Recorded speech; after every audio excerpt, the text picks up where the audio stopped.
Buenos días, mi nombre es Alejandro Peña, estudiante de Comunicación Social y Periodismo de cuarto semestre de la Universidad Minuto de Dios, y hoy vengo a hacerles un breve recorderis de lo que son y fueron las marchas estudiantiles, la marcha de los docentes, la marcha de la Minga y el paro cívico nacional de 1977. Quédense. ¿Por qué se movilizan los estudiantes de universidades públicas y por qué el apoyo de las universidades privadas y de otros sectores? Las marchas responden a un déficit histórico en la educación pública que se estima de 3,2 billones de pesos en funcionamiento y de otros 15 billones de pesos en infraestructura. De acuerdo con el sistema universitario estatal, Noel Ruiz, vocero estudiantil de la Universidad Nacional de Bogotá, dice que la crisis de la educación pública data de la promulgación de la Ley 30 de 1992.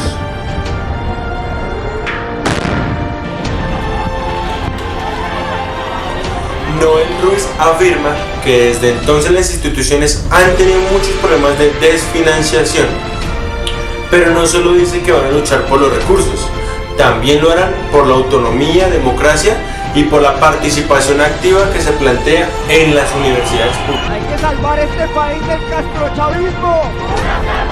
En reiteradas ocasiones, las 32 universidades públicas de aquí de Colombia y los estudiantes le han solicitado al gobierno que replantee el artículo 86 de la Ley 30 de 1992, en el cual se detalla que el financiamiento de las universidades se otorga según el índice de precios del consumidor. Los rectores de las instituciones aseguran que, como dicho índice, solo cubre la inflación causada cada año. Su presupuesto, en términos reales, está congelado.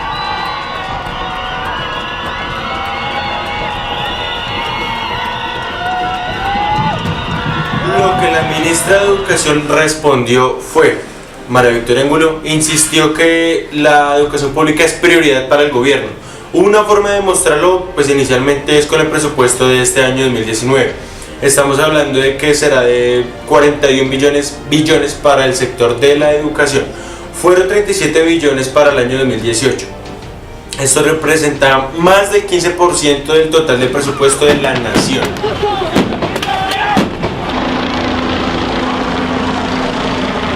La ministra María Victoria afirmó que en un año no es viable decir que se van a entregar 3,2 billones de pesos, que es una deuda histórica, pero sí hay una promesa certera para este año 2019 y de ahí un aumento gradual para los años venideros, dando mayores recursos no solo a la base, sino a la inversión de las universidades.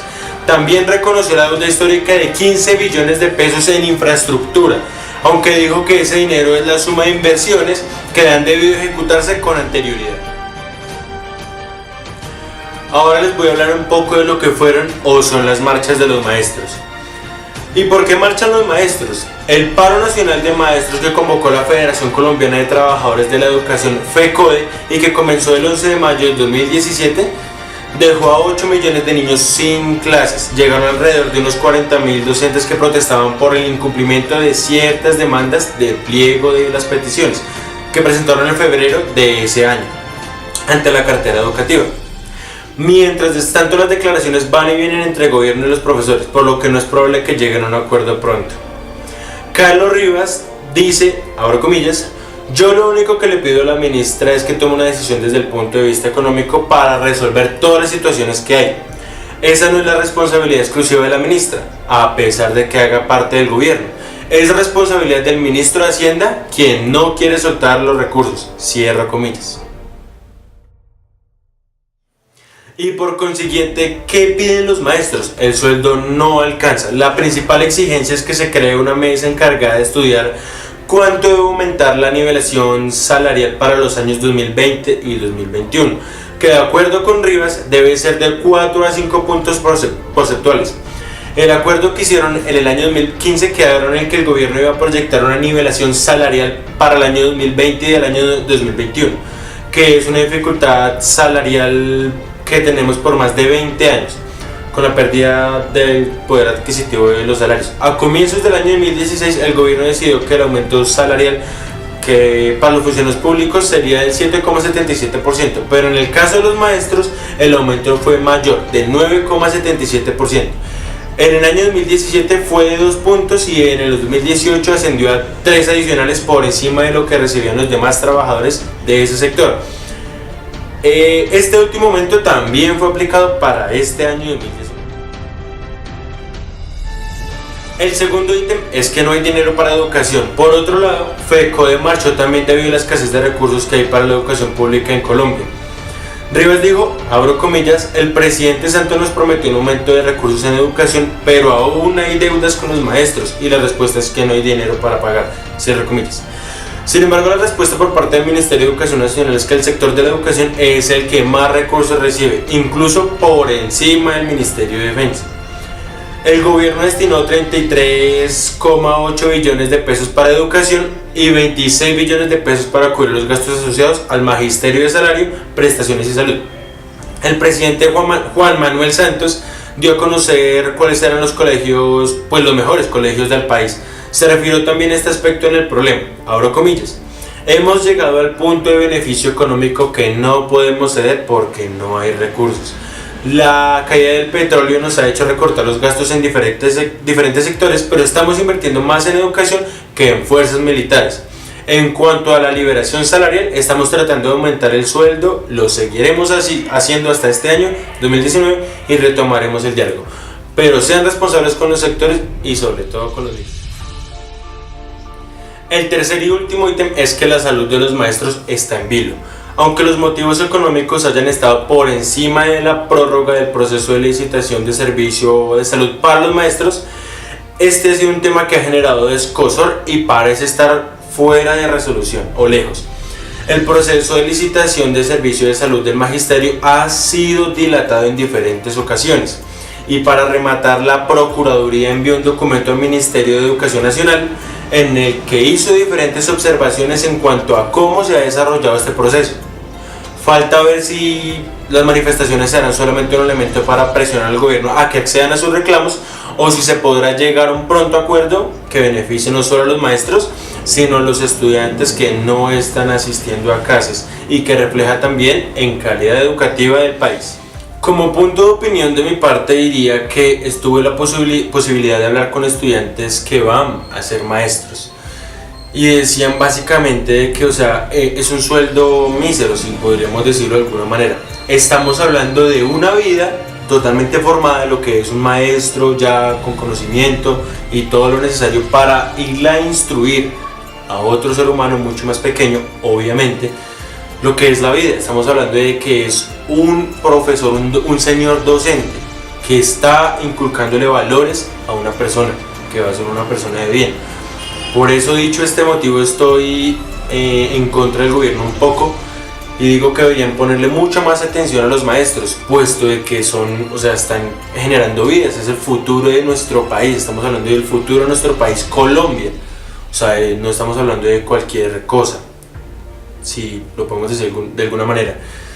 En cuanto a nuestros estudiantes, incluyéndome que estuvimos en las marchas, el abuso policial fue algo de lo que nos podremos recordar para siempre porque quedaron indicios, videos, etcétera, fotografías de lo que mostraban solo los medios de comunicación, los medios masivos, de mostrar al policía como una dicha víctima, y no lo es así. Sí, admito que hubieron vándalos por este lado, pero había un rumor de que el Estado había mandado gente, le pagaba gente para hacer disturbios para que los estudiantes quedáramos como los malos. Dicho esto, creo que era más bien por ese lado. Si nosotros los estudiantes hubiésemos querido hacer algo mal, pues no creo que pues lo hubiésemos hecho. De pronto, estamos luchando por algo que es por y para nosotros. Somos el futuro del país también. Estamos del lado de los profesores, porque sin unos buenos educadores, ¿qué será unos buenos estudiantes? No los va a haber nunca. Si no hay un buen maestro, no hay un buen estudiante. Ahora les voy a hablar un poco de lo que fue el paro cívico de 1977.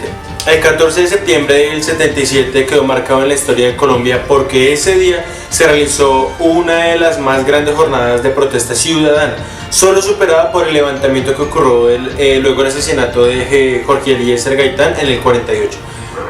El resultado de 2 días de furia son inciertos. Se hablan de cifras de muertos en Bogotá que fluctúan entre los 19 y los 33, y otros que hablan de un par de decenas. Con seguridad, miles de detenidos. Se utilizaron rotondas para meter a las personas y la Plaza de Toros fue nuevamente utilizada como lugar de reclusión. El 14 de septiembre se desarrollaron paros laborales de trabajadores petroleros, cementeros de Palma y del magisterio que se oponían a la implementación del estatuto docente liderado por el ministro Hernando Duzán. En el apoyo del paro concluyeron los sectores de izquierda, Partido Comunista, Móvil, Unión Revolucionaria Socialista, con el sector ospino-pastranista, el Partido Conservador. Una extraña confluencia que se lo explica por el nuevo escenario post-Frente Nacional. Tanto las élites gobernantes como la izquierda sacaron conclusiones equivocadas de esta onda de expresión de inconformidad. Para los primeros había que contener las conspiraciones comunistas y subversivas, y a fe que se aplicaron a ello en el duro y represivo mandato del presidente Turbay y la aplicación de su estatuto de seguridad, que dejó un saldo de miles de torturados y una violencia inimaginable.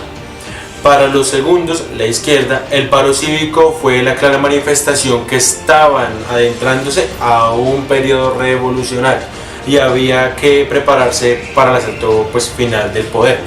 Ambos extremos estaban profundamente equivocados. Lo que se manifestó en las calles fue un sentimiento profundo, pero quizá era mejor interpretado por los ordenamientos institucionales que el país ha vivido desde la Constitución de 91.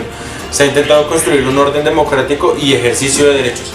Para el caso particular de Bogotá, lo que se ha unificado en los últimos 5 periodos de los alcaldes Mocos, Peñalosa, Garzón y Petro, donde con diferentes énfasis y estilos la ciudad ha ido encontrando un rumbo mayor de equidad y de integración también, faltando aún mucho por hacer.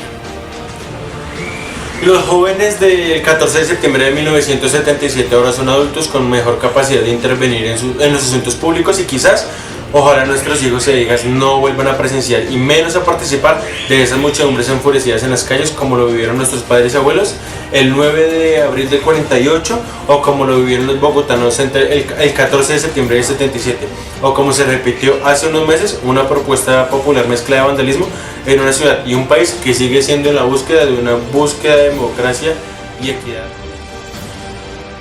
Ahora les daré un breve resumen de lo que fue y es la minga aquí en el 2019. Mientras las pérdidas para el sector agropecuario y de comercio siguen creciendo y preocupando a los gremios y al mismo gobierno, los voceros indígenas anuncian que la minga está preparada para resistir el tiempo que deseen y evocan la movilización del año pasado 2008, que duró más de 60 días, inclusive trajo aquí a Bogotá más de 5.000 marchantes. Las 129 autoridades indígenas del Cauca realizaron 4 encuentros para definir la agenda de lo que sería esta movilización planeada para resistir varias semanas, dijo el consejero de la CLIC, Nel Lane. En ese entonces definieron que lo llamarían al presidente a él sin saber que él sería elegido, como lo han hecho todos en el pasado, para dialogar sobre los acuerdos incumplidos del Estado y sobre la política de paz, que afecta en gran medida los territorios de estas comunidades en donde aún hay presencias de los grupos armados ilegales a pesar de que se terminó el conflicto. Tras estos encuentros, las autoridades ancestrales se trasladaron a los 129 cabildos regados por el norte, centro, sur y Pacífico caucano, con el fin de socializar la agenda y definir cómo los territorios de clima frío y clima caliente iban a aportar los alimentos para que la minga durara bastante tiempo. Una vez instalados en los puntos de la minga, la organización indígena del CRIC organizó los relevos para todos. Esta práctica tiene como objetivo que la movilización dure bastante tiempo. Abro comillas, si se retiran 10 chivas o buses, la misma cantidad debe ingresar al territorio donde están concentrados los mingueros. Por eso hay gente que permanece 8 días, pero llegan nuevas personas con alimentos y asumen sus responsabilidades, cierro comillas. El 10 de marzo arrancó en firme esta movilización que está poniendo en aprietos el gobierno de Iván Duque. El vocero del CRIC dice que aunque no quisieran acudir a las vías de hecho, deben hacerlo, abro comillas, como una garantía que el gobierno nos escuche, porque si enviamos una carta o una solicitud, básicamente nunca es tenido en cuenta, cierro comillas. Por eso, mientras otros asumen la tarea de bloquear el tránsito de los vehículos por la vía internacional, otros están con las carpas coordinando la alimentación, otros se encargan de la salud o de vigilar la seguridad de la zona, mientras las autoridades indígenas, bajo la protección de la Guardia Ancestral, debaten la agenda con voceros del gobierno o con organizaciones internacionales para llamar la atención del gobierno. Así, otros voceros de la Minga han dicho que están preparados para permanecer un mes más, de ser necesario, hasta el presidente Duque defina la fecha y la hora para atender a los mingueros. Son más de 50 las mingas que el movimiento indígena y campesino del sur del país ha realizado en las últimas 2 décadas. Si bien el reclamo de las comunidades ancestrales es vieja de data, por decirlo así, solo a partir del 1999, durante el gobierno de Andrés Pastrana, el gobierno adquirió compromisos firmados en papel, como el decreto 982 de ese mismo año, que contiene políticas públicas en beneficio de dichas comunidades. La Minga continuó sus actividades de protesta, aunque sin bloquear la carretera. El 2 de noviembre del 2008 finalmente Uribe llegó al resguardo de La María. Durante varias horas escuchó las denuncias de los nazas sobre la represión del gobierno a estas comunidades, tildadas por el mandatario como auxiliadores del terrorismo. En este acto los indígenas se quedaron sentados al escuchar el himno nacional y ahí Diat Kilsue, que entonces era consejera del mayor del CRIC y hoy en día una de las voceras de la Minga, le dijo a Uribe que lo hacía como protesta ante la fuerza pública, que días antes habían llegado al resguardo cortando y quemando las banderas de Colombia y de la organización indígena. Como opinión propia, diría que no debería ser correcto por parte de nuestro gobierno, sea el actual o sea en los pasados, tener que llevar a dichas comunidades o a otras poblaciones a su máximo, ¿cómo decirlo? A su última instancia, por decirlo de alguna manera. Si tenemos un buen gobierno, unos buenos mandatarios, debieron haber evitado estas marchas, estas manifestaciones, porque se supone que el gobierno, nosotros los colocamos a ellos en la cima para que nos apoyen a nosotros como país, como nación, dando así no sé cómo decirlo, un problema para el país. Se supone que todos debemos estar en paz como comunidad, pero si tenemos unos muy malos mandatarios, muy seguramente tendremos un muy mal futuro.